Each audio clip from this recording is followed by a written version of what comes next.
Hey everyone, it's Alan over at Cobblers Plus, and thank you for joining us for our daily video. In today's video, we're going to be talking about another Saphir product, the Saphir Seraphim Cream and the Pomadir Cream, and kind of comparing the two side by side. So come join us and check it out.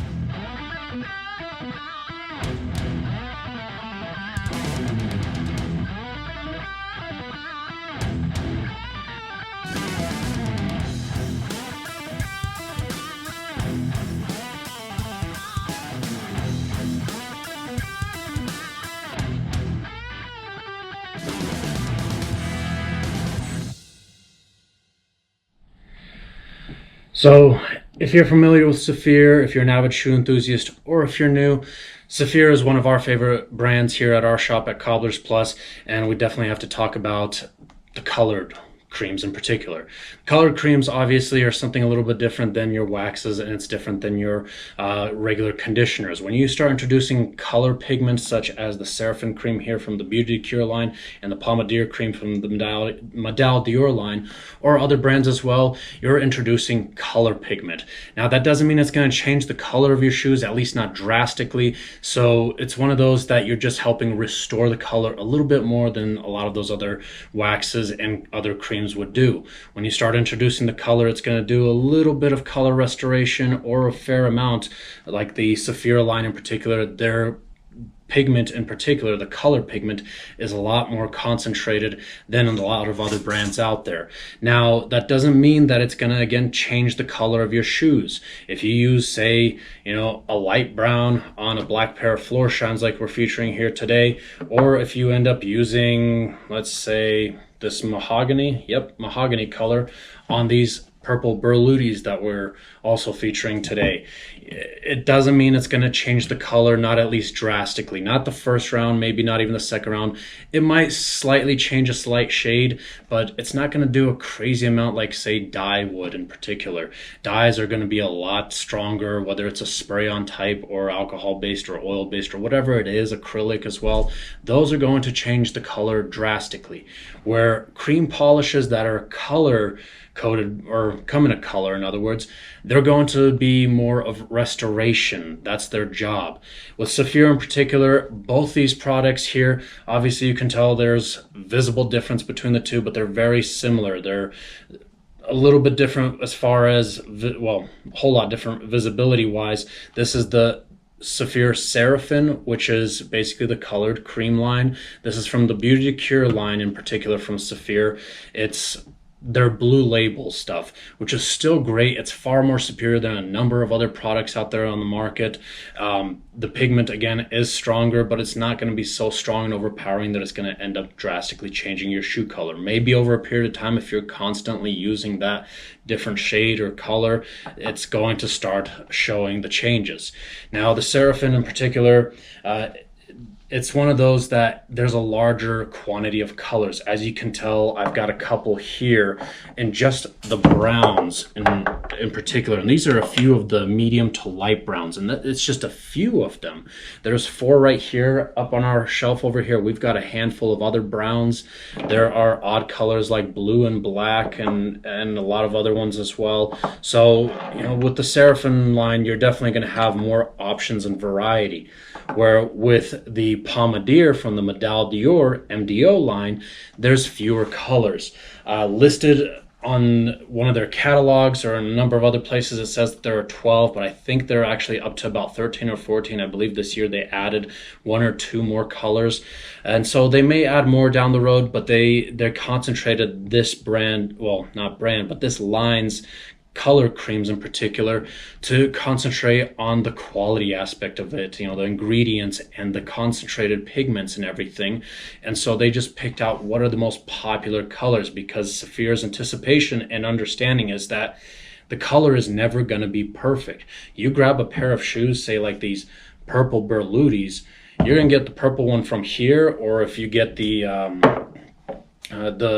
burgundy right here from the Pomadir line in particular, that purple's still going to be off, but it's going to work very well still regardless. It's going to blend in very nicely. It's going to restore the color nicely, and any particular color damage from scuffs, sometimes it could even help fill in cracks too. But that's kind of the anticipation with the Medaille d'Or line. Now, differences between these two, we'll start out by the key difference. Obviously, you can see the shape. One's square, one is round, and in that anticipation is because this one is a 50 ml jar right here, this one is 75, so this one's a little bit more product in a jar basically. The product also, both of them have pine-based turpentine in there. Turpentine is going to help break down the original dye pigment within the shoes themselves, and it's also going to help soften up the waxes that are in each of these particular products, allowing you to be able to spread it evenly and apply it, and that's going to help significantly with being able to just get a nice, even, beautiful coat. Turpentine or some form of agent that's going to soften up these waxes is a must. So they use natural pine-based turpentine, which is great because both these products do not use any harmful ingredients such as, you know, silicones or any other things like that, like alcohol or acetone, which yes, there are some creams out there that do have acetone in them too. So those are harsher chemicals basically. They're not great for leather in general. Any form of solvent is technically not great for your shoes if you're going to be introducing a lot into the leather without using some form of conditioning agent, but they use a natural ingredient that tends to be a little bit safer. But we also have to think about the conditioning aspect of these. Both of these also have a conditioning aspect to them. This one uses almond oil to help condition, which is beautiful, phenomenal ingredient, where this one uses shea butter, whatever it's called, shea butter, I believe it is. So that particular oil is used in cosmetology actually. So they use it on skincare products all the time. It's used in a number of makeups too. My sisters, my wife, everyone has told me about it. They're like, oh yeah, I know that stuff. It's in my makeup. So that just comes to show that they're using prime ingredients in their product. Almond oil is considered also a very prime ingredient as well. So that's where you get your conditioning from. Now, when we start talking about the waxes that I mentioned as well, the turpentine that's in there is going to help soften up the waxes. This one has a number of waxes, including beeswax and a few other ones, not as concentrated. Beeswax is the primary one that's in here, where this one has 7 different waxes in it, including carnauba wax, it's got your beeswax, and a few other waxes and wax minerals as well. So it's going to bring out a shine, give it a nice waterproofing feature to it, and it allows you to really kind of spread things out very nicely. And then once the turpentine evaporates, you're going to be able to buff those shoes up very nicely without actually needing to use a wax in particular.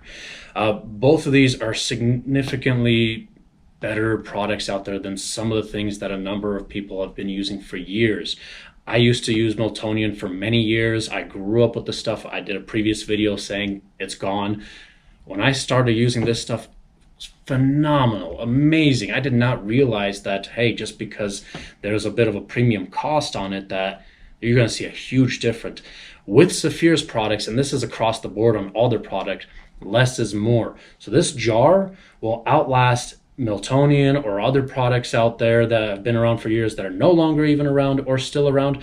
This jar in the same quantity will outlast basically any of those other products on the market, you know, a handful of times over, basically, just because less is more. You just need a little bit. You don't need a whole lot. Just spread it out nice and evenly.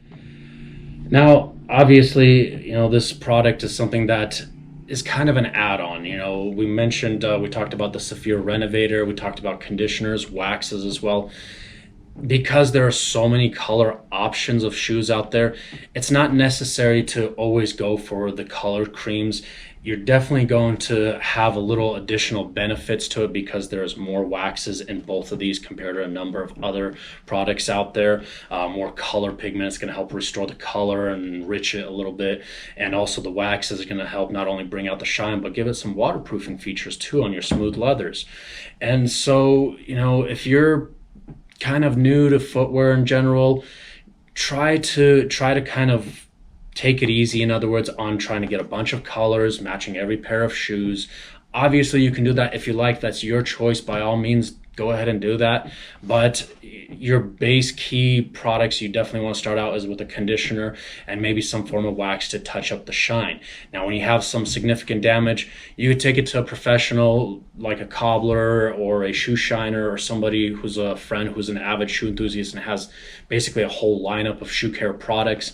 But when you start using these, it's kind of one of those that you wanna kind of get used to carrying basic for your shoes, in other words. And you can check out our previous videos as well, where we talk about basic care and maintenance on your shoes.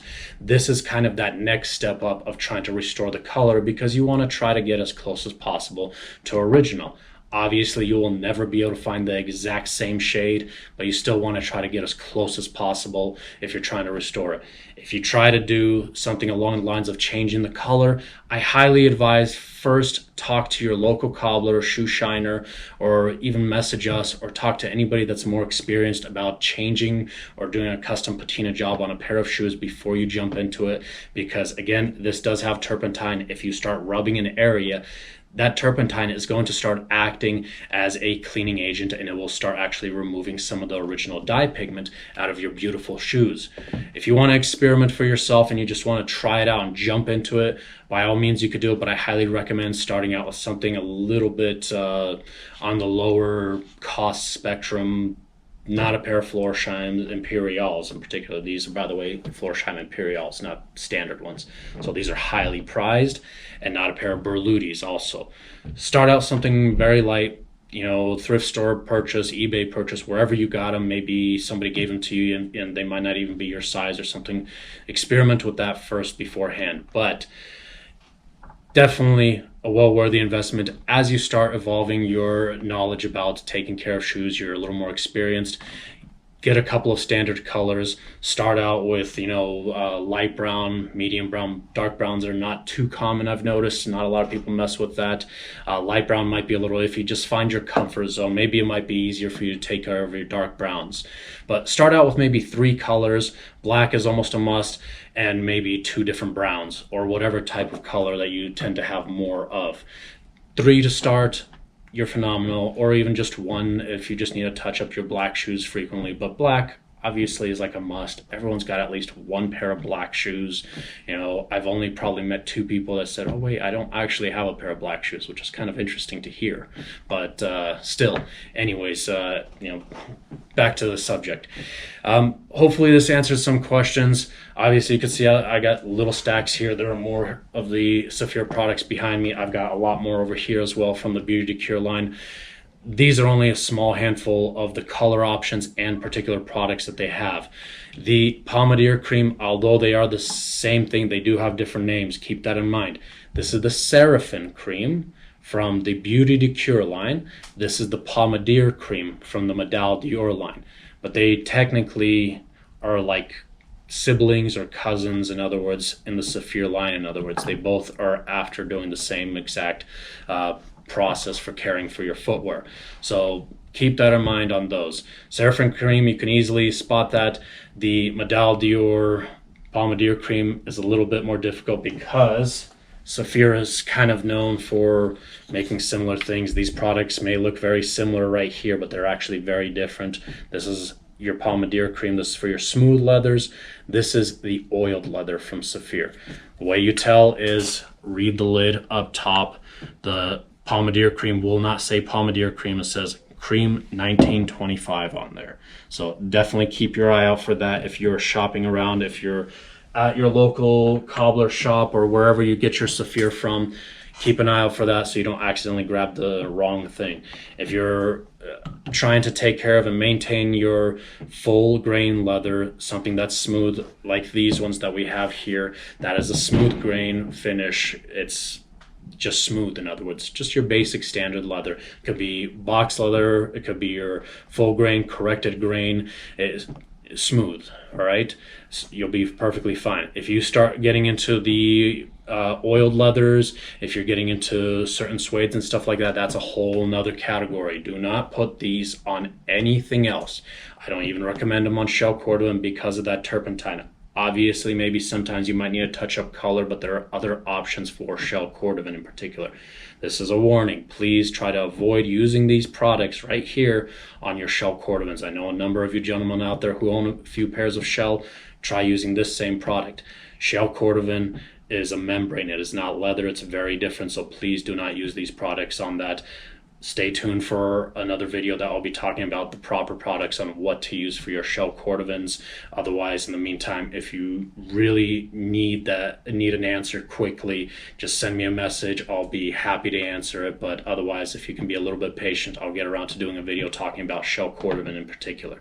But for the time being, this is for your full grain leathers, box leathers, corrected grain leathers, and just about every other type of smooth grain calf leather or calf type leather. In other words, I don't know if I should even call corrected grain actual calf leather anymore at that point, but you get the idea. Again, ask your local cobbler, shoe shiner, or any other professional that you know or avid enthusiast who knows what they're doing. They'll be happy to help. We'll be happy to help, and we're here for you.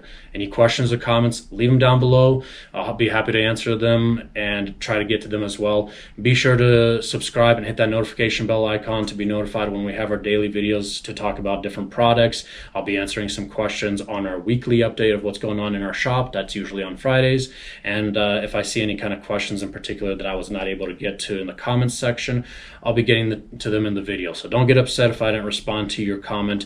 I do apologize.